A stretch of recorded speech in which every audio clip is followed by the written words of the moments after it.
All right, guys, we're going to go on and get started on the review sheet. So for those of you who were here yesterday, got the review sheet, I handed it out, circled the AMI problems from it.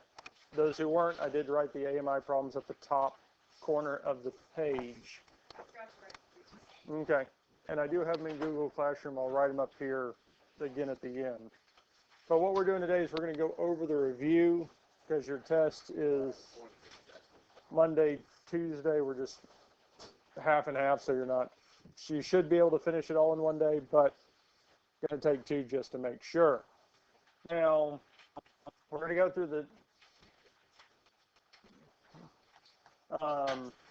through the study guide here today. I did post the full because last year and the year before I went through the two parts of the whole video, so it is on YouTube already. So the first ones we're going to look at is problems 1 through 3, state the degree and leading coefficient. So I'm going to look at problem number 1. So these three here are polynomial functions. So the degree is the variable with the biggest exponent attached to a variable. So here the degree is 8. The leading coefficient is the number in front of that variable, which would be negative 27.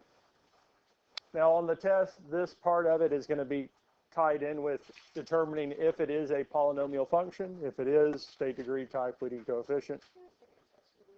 At this point, yes, because the first day you get back, you have to take it.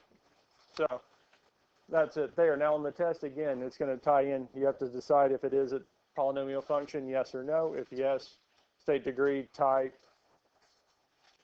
or degree, leading coefficient, type, and possibly write it in standard form. Just read the instructions and follow it there. Questions on this here with degree and leading coefficient? That's all it asks.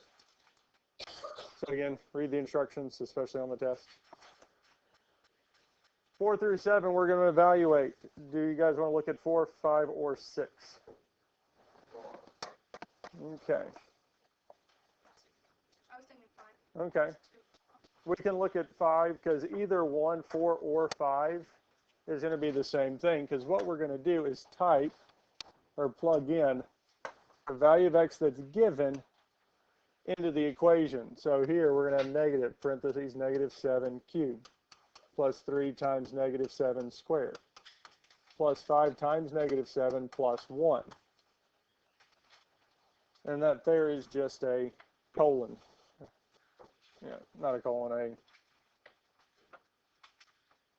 it's just a symbol. This is just splitting the equation and what x is equal to.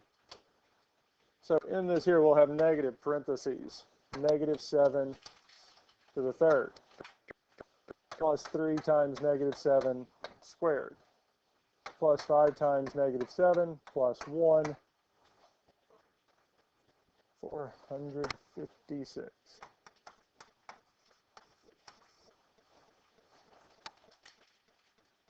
And that's all we have to do for 4 through 7. So we're just evaluating it. We're plugging it in for x and seeing what it's equal to. Questions on 4 through 7?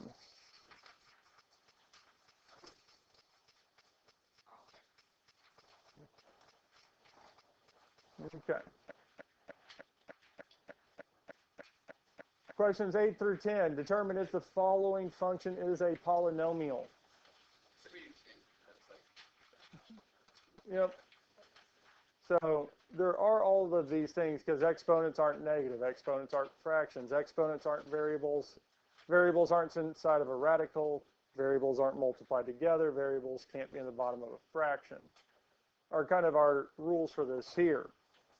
So if we look at number 9, or I think y'all said 10, we have x to the 1/2. We have a fraction in an exponent. So this is, no, it's just no. Number 9, yes. Now 8 through 10 and 1 through 3 are most likely, especially on the test, are going to be combined. Determine if it is a polynomial function. If it is, then say degree, leading coefficient, all that together. I just split it apart here on the review. Don't remember why, but again, most likely those are going to be connected. Just read the instructions. It'll tell you what to do.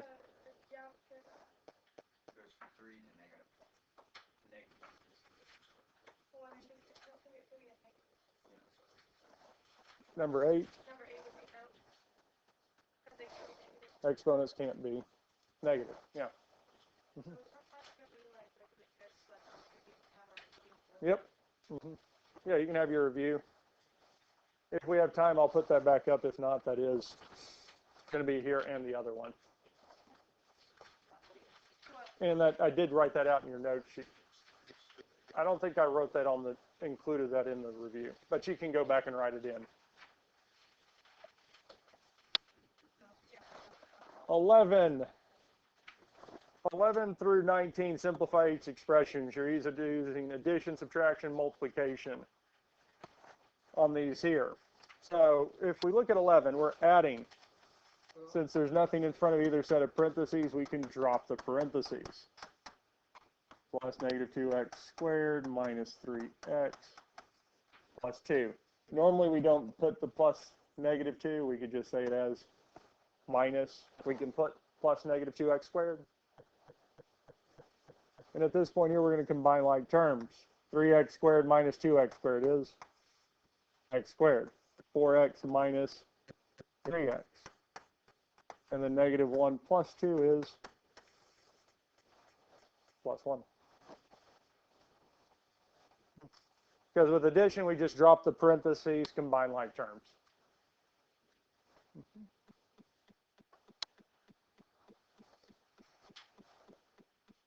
Questions on 11?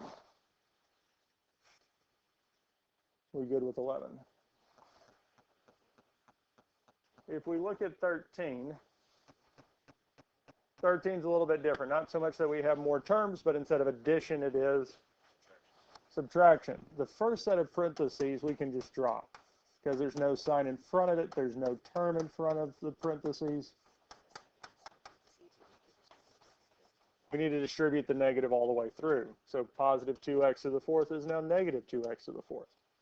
Positive 3x cubed is now negative 3x cubed. Negative x squared is now positive x squared. Positive x is now negative x, and negative 4 is now positive 4. Because once we distribute that negative through, it is exactly like addition. We're just combining like terms. The only real thing with the subtractions is distribute the negative, combine like terms. So 7x to the fourth, negative 2x to the fourth is going to give us 5x to the fourth. Negative 9x cubed minus 3x cubed is going to be negative 12x cubed. Negative 4x squared plus x squared is negative 3x squared. 5x minus x plus 4x, and lastly 6 plus 4 is plus 10. And we get this here. If a term cancels out, that's fine, because there's nothing that says a term cannot become 0, like 0x cubed. If it's 0, we don't even have to list it. We can just remove it. If you do list 0x cubed, just because it's part of the answer, that's fine. It's not wrong. You just don't have to write it.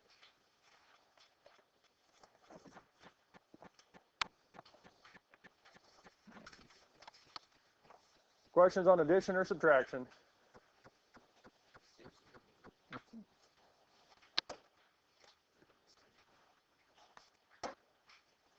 Multiplication, we're just distributing. It doesn't matter if there's one terms or a set of two terms. I always start with the front one.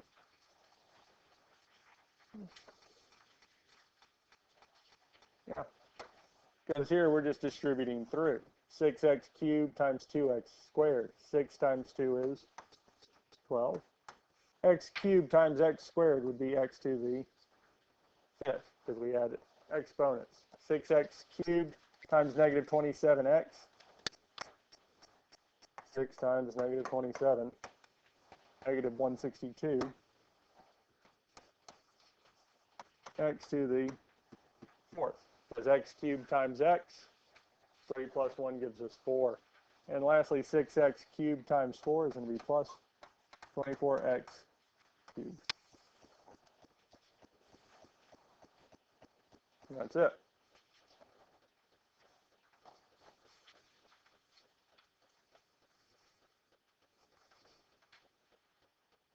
Questions on 15?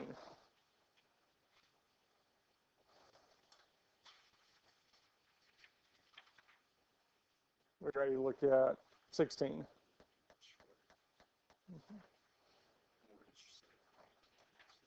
18, 19, if I remember right, don't show up. We're not having those three, if I remember correctly. Not so much because they're not important or not necessary. They just end up being more time consuming than they're worth.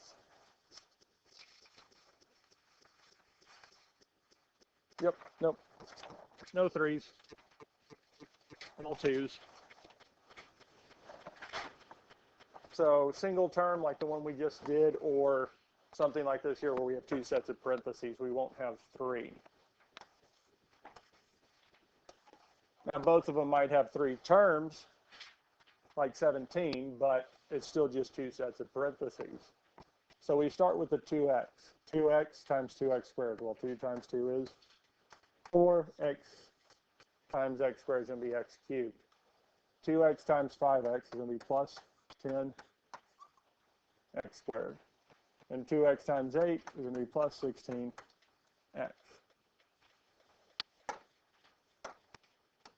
Then we'll move on to the 4. 4 times 2x squared is going to be plus 8x squared. 4 times 5x is going to be plus 20x. And 4 times 8 is going to be plus 32. And lastly, we're going to combine like terms. 4x cubed doesn't have any. 10x squared plus 8x squared is plus 18x squared. 16x plus 20x is plus 36x plus 32. Normally, the first term and last term, our leading term and our constant term here, are normally going to be by themselves. So it's those middle terms.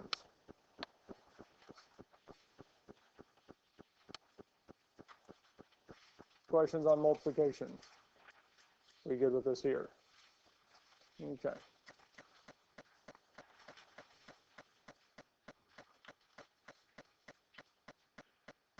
Dividing the two polynomials by synthetic division or long division. I have a feeling we're going to normally default to synthetic, yes?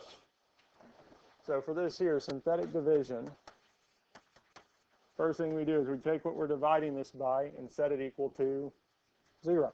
And then solve. Add 5x is equal to 5. Cubby, line. Number in the cubby hole is 5. Numbers across the top is going to be 1 for x cubed, negative 10 for x squared, 20 for x, and 26. Again, if there's a term missing, we need to fill it in with 0. So here we start off with x cubed, x squared, x, constant. We have them all, so they're all there. Another way you can count, so the degree for what is being divided is 3. We should have one more term than the degree. Degree is 3, so we should have 4 terms. Do we have 4 numbers up there? 1, negative 10, 20, 26. They're all there. Okay, questions on this here? Now we start the process, we first multiply. Number inside times the number below the line. So 5 times 1 is 5. Add straight down. Negative 10 plus 5 is negative 5. Multiply. 5 times negative 5 is negative 25. Add straight down. 20 plus negative 25, negative 5. 5 times negative 5 is negative 25. 26 plus negative 25 is 1. Remainder, term without x, term with x, term with x squared. So our answer here is going to be x squared minus 5x minus 5 plus 1 over x minus 5.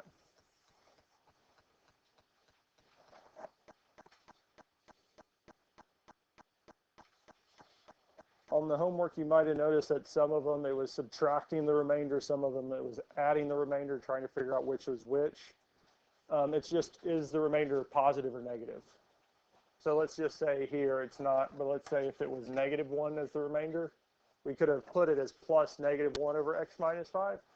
or we could have subtracted 1 over x minus 5. They are the same thing. I will take it either with the negative up top or as you subtracting the remainder. They're the same. There's no difference. I'm not going to dock. There's no reason to dock it. Points off that if they are the exact same thing. So do y'all remember synthetic division? Go good with this here. Because out of the 4 division problems, 3 of them, well, all 4 are technically solvable by synthetic division. It's this nice, easy setup. Questions on how we did this here? We good with this here? All right. Because this here is the one that y'all are doing for.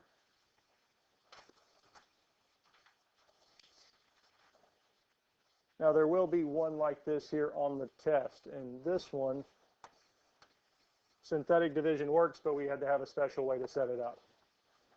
If we have time, I'll go back and do this one by synthetic division.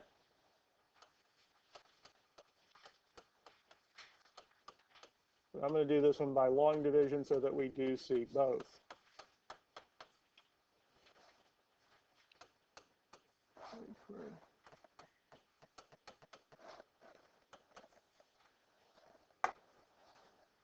Now with our long division, we set it up. We have sometimes called the house or whatnot. First expression goes inside. What we're dividing it by goes outside. And the first main question with synthetic division is what times x squared gives us 2x to the 4th? Outside we have 2x's, inside we have 4, so I'm missing 2. So I know I'll need x squared. And the number times r squared outside to get 2x to the 4th, we need 2. So 2x squared is what we need to multiply x squared by to get 2x to the 4th.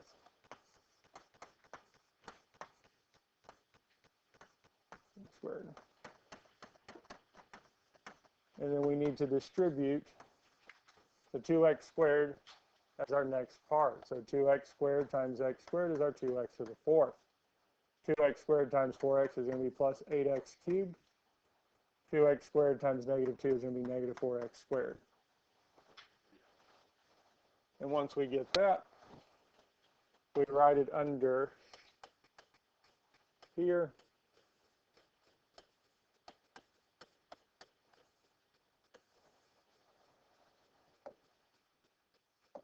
And the main question is, especially with synthetic division, when do we subtract? Well, subtraction, especially for our terms, is mainly for long division. Synthetic division, we just add straight down. We add the 2 numbers together. Where'd you get the 2x squared? So the 2x squared above the line? Yeah. So we're trying to eliminate this first term. It's always the first term in that set that we want to get rid of. So it's figuring out what times the first term outside, which is x squared, will give us 2x to the 4th. So we need the 2 to get our 2, and x squared gets it from x squared to x to the 4th. Is how we get that there. Does that make sense? Now we need to subtract. 2x to the 4th minus 2x to the 4th is 0. We want that first one to be 0. Next one, 8x cubed minus 8x cubed. Also 0. Negative 5x squared minus negative 4x squared. Well, the negative makes a plus. So negative 5 plus 4 minus x squared. Because negative 5 plus 4? Yeah. Yep. Questions on this so far? Because then we bring down the next term. And we do this again. But if you notice, how many terms do we have down low? 2. How many are we dividing this by? Is it smaller than what we're dividing it by? Yeah.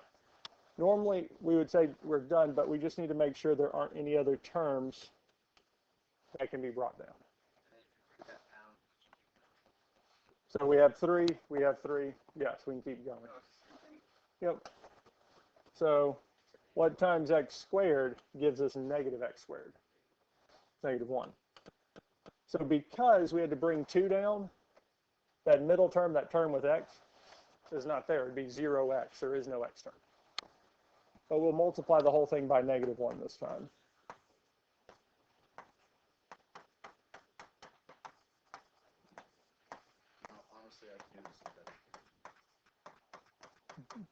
And I will show you how to do this with synthetic division.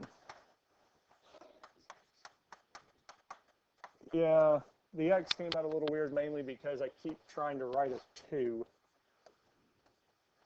And before I fully get the 2, I realize, and then I'm... I did think the first one up there I thought was 2 for a second. Yeah, I keep trying to write a 2 instead of an x.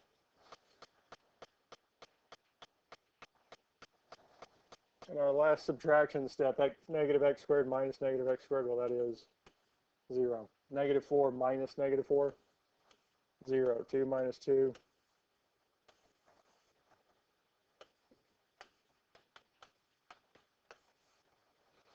So since the remainder is 0, it divides evenly, and we get 2x squared minus 1. That's it. Questions on this here? We will come back and we'll do one with synthetic division, or with this here, just so that you see it. One of the bonuses is asking you to do one of these by synthetic division. So I want to make sure we get everything first before coming back to it. All right, 25 through 26.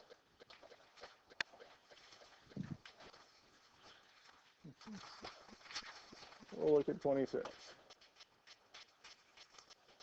To find all the rational zeros, we need to find the factors of p and the factors of q. P is the constant term, the term without a variable, which is 15. It doesn't matter that it's positive or negative. I just want the number. 15. Always start with our 1 and p is the number without a variable, so the constant term.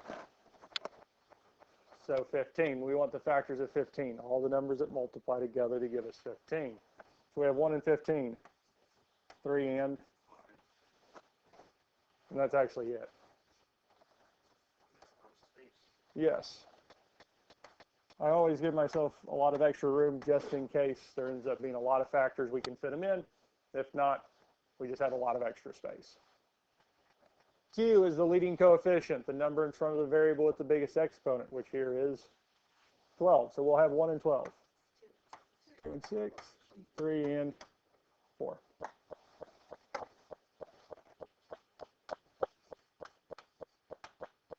Now, finding the rational zeros is plus or minus p over q. One of the nice things is especially with how I do this here, I'm going to divide them all by 1, which just means we get all of p back, because 1 divided by 1 is 1. 3 divided by 1 is 3. 5 divided by 1 is 5. 15 divided by 1 is 15. And once we finish with 1, we move on to 2 and do the same thing. So we're going to do plus or minus 1 divided by 2, which is a half. Then we'll do 3 divided by 2, which is plus or minus 3 halves. We'll do 5 divided by 2, which will be plus or minus 5 halves. And then lastly, 15 divided by 2, which is plus or minus 15 halves. Questions on this so far? And we just run through this here. And again, if you're not sure if we need them or not, we can plug them in the calculator too. Because you can do 1 over 5, or here, so 1 over 3. Tells us it's 1/3. We haven't had it listed. We put it in. Next one's going to be 3 over 3, which reduces to 1. We have it. If you put it down, I'm not going to mark it wrong. It's just extra. Next one would be 5 over 3, plus or minus 5/3. And lastly, 15 over 3 reduces to 5. So we don't have to list it. If you do list 15/3, not going to mark it wrong, but it's just not needed. Next one is going to be 4. We'll start the process again. We're going to have plus or minus 1/4. Then we're going to have 3 divided by 4, plus or minus 3/4. 5 divided by 4 is plus or minus 5/4. And lastly, 15 divided by 4 is plus or minus 15/4.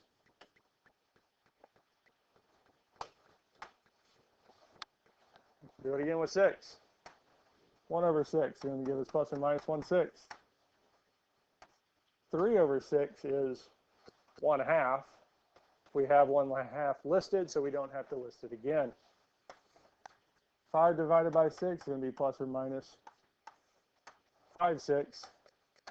And 15/6 is actually going to be 5/2, which we have already. So we don't have to list it again. Last one, 12. So we'll do 1 divided by 12, which will give us 1/12. 3/12 actually reduces to 1/4. 5/12 doesn't reduce, so we have plus or minus 5/12. And lastly, 15/12 is going to reduce to 5/6, which we do have. Or not 5/6, because it's 5/4. Still up there. But that's it. Questions on this here? So you just have to list everything. Yep. So here it's just asking you to find all the rational zeros. I'm not going to have you find the rational zeros and solve. That's just a ton of time and then to check. Rational zeros, this is all you're having to do. Questions on 25 or 26, or questions on 26 here? Okay.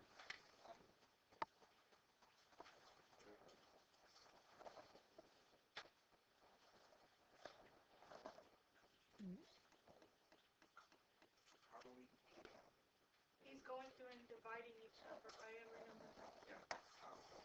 Dividing these four by each one of these. All right, guys. So we take each one of those P numbers and divide it by each Q. Yep. Okay. We can come back to it if we need. 27 and 28 is Descartes' rule of signs. To find the number of possible positive, negative, and complex. This is what we did yesterday.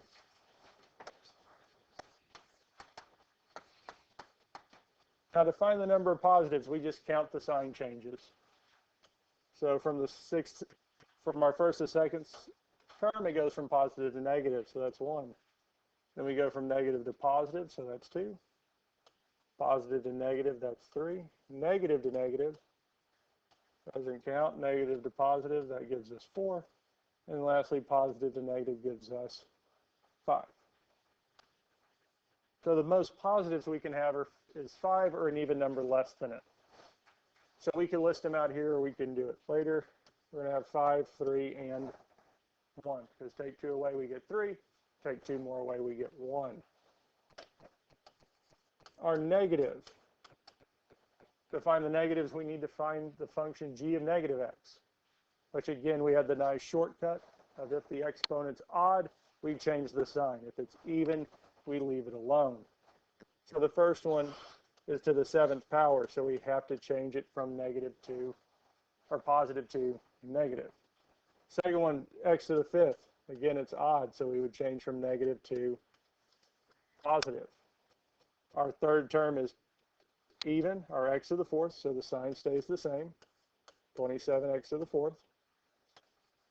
Our next term, the exponent's odd, so we're going to have to change it from negative to positive.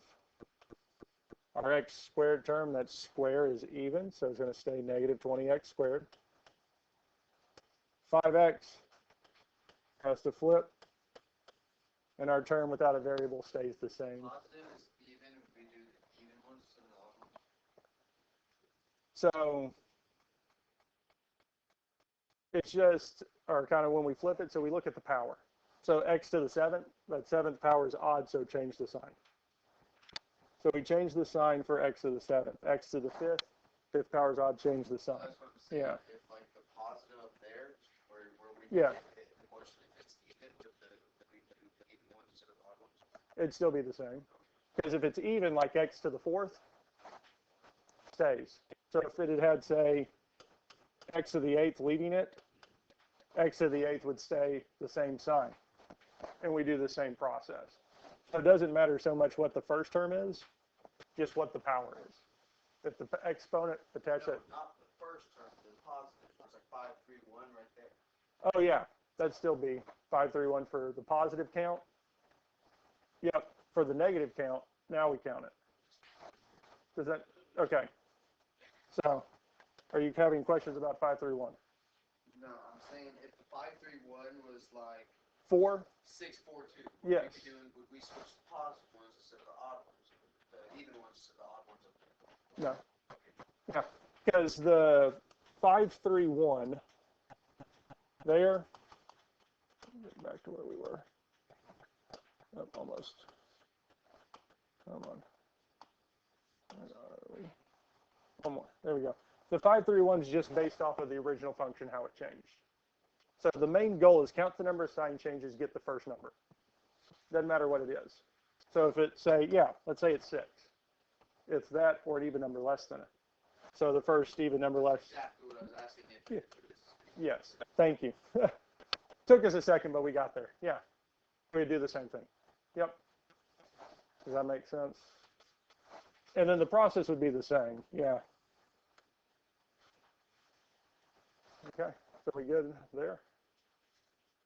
And we count the sign changes here. So we go from negative to positive, which would be 1. Positive to positive, no. Positive to positive, no. Positive to negative would give us 2. Negative to negative, negative to negative. So the most negatives we have is 2. Or an even number less than it, which would be 0. And the nice thing with this is, no matter what the equation we have or how it's set up, count the sign changes to get positive. And whatever that number is, gives us the most or an even number less than it. And yes, I think I get where you're coming at. If it's an odd number to start, the rest are going to be odd. If it's an even number to start, all of its other ones are going to be even too. I think that answers your question.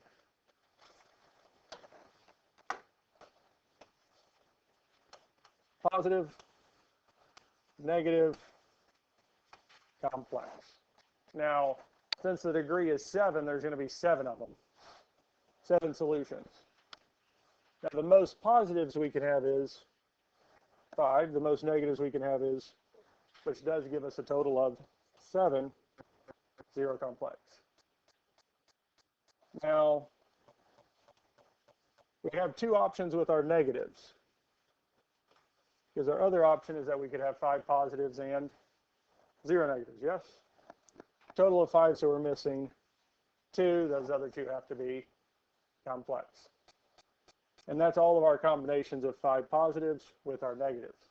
So we move on to the next one, which is 3 positives, 2 negatives, 2 complex. Or we could have 3 positives, 0 negatives, and 4 complex. Because again, we still need this, each one of these to equal 7. And our last set of combinations is 1 positive, 2 negative, which is 3. So we have 4 complex, or we could have 1 positive, 0 negatives, and 6 complex. That's what I'm looking for there. Now, if you don't have it in that exact same order, that is fine. Because I'm going to be looking across 520, 502, 522. I'm looking for those sets, is what I'm looking for. Does that make sense how we got there? Yeah, awesome. Questions on these here, Descartes' rule of signs?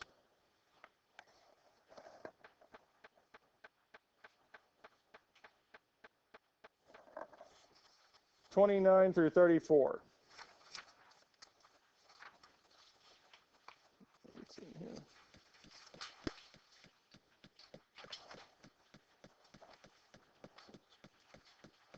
Let's look at 30 first. Now, the degree of 30 is what? 4. How many solutions should we have? 4. Now, the first place I would go with any of these here is straight to the graphing calculator. Y equals, we'll type this in. So our x to the 4th minus 6x to the third. Well, might be helpful if I actually get it as an exponent. Plus 7x squared plus 6x minus 8. Because we want to get the whole thing typed in. Now, all of the ones on the test are going to give you at least enough solutions to get down to a quadratic. So here, since there's 4, it's going to give you at least 2. So we see it does cross the x-axis 4 times. And again, so we're looking for what values of x will make the y value be 0. We're looking for what value of x will make the y value be 0. 1, 1,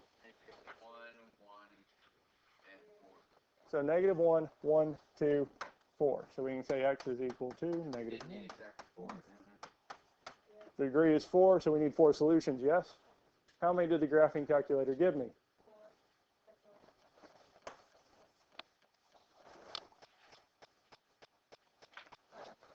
We're done. It gave me 4. I got 4 answers. I found all the zeros. I found all the solutions. We're done. That's it. Questions on this here?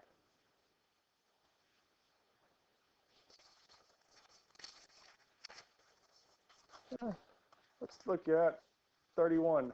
So again, 3 solutions because we have x cubed. And I'd start off right here in the calculator. X to the third plus x squared minus 38x plus 24. Because there are 3 solutions, I'm hoping to find at least 1. 2 would be great, 3 would be best.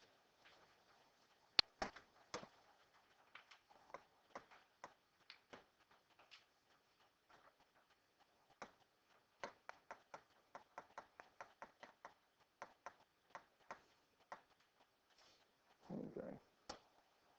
Let's make sure.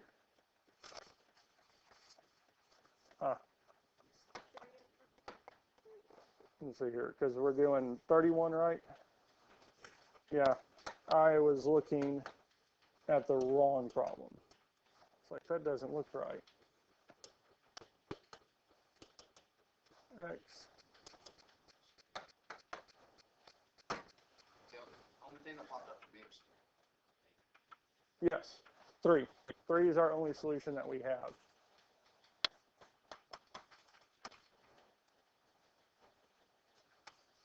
Now, the nice thing with this one here, even if you get stuck with 3, you've still got 1 of the 3 answers. To find the other 2, we're going to have to use synthetic division to get it from a cubic to a quadratic. So we'll set it up with our 3. So we'll have 1 for x cubed, negative 11, 41, negative 51. Bring down the first term. 3 times 1 is 3. Negative 11 plus 3 is going to be negative 8. 3 times negative 8 is going to be negative 24. 41 minus negative 24 plus negative 24 is going to be 17. And 3 times 17 is going to give us positive 51 and 0. And again, at this point, if we had more solutions than just 1, keep going down. Because even if it is a cubic, it gave us 2. Do it again. It's going to be easier to solve a linear x to the first than this here, because what we're left with is x squared minus 8x plus 17 is equal to 0.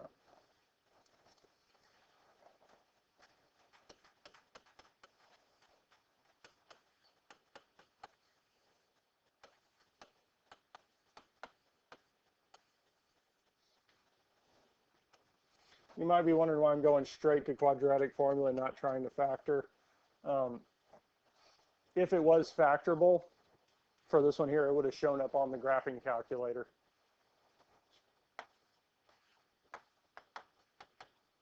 Our A, B, C that we're plugging in. A is the number in front of x squared, which is going to be 1. B is the number in front of x, which is our negative 8. And C is 17. So a negative 8, plus or minus the square root of negative 8 squared, minus 4 times A, times C all over 2 times A. Now our negative 8 is just going to be 8. Our 2 times 1 is 2. Okay. She's in the library, yes. I'll get it to her in a second. So we can type all this into the calculator. So negative 8 squared minus 4 times 1 times 17, which is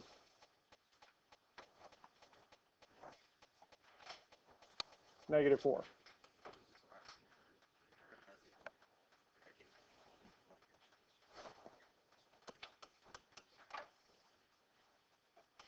Eight plus or minus 2.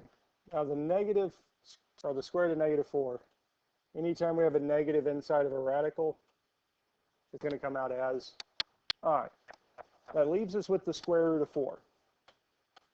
And the square root of 4 is 2, so the square root of 4 is 2i. Now if you can at least get it to here, that would be great.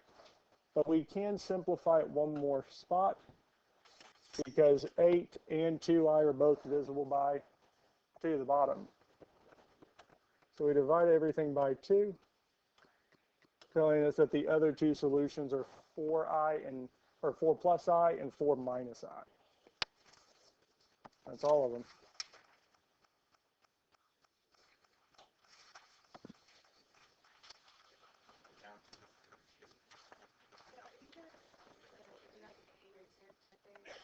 I'm just going to have y'all go on and take it, and then we'll see how it goes.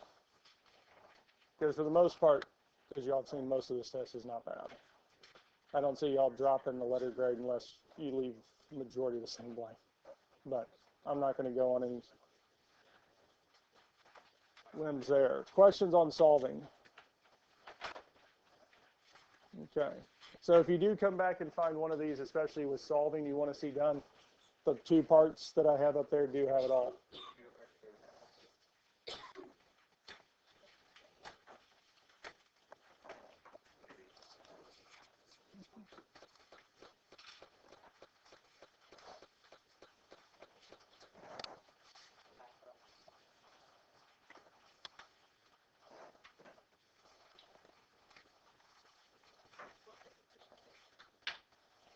Yes.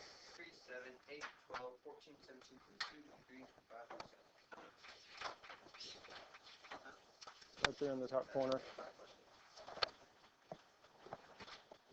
Do y'all want to see one of the synthetic divisions on the bigger piece? Okay.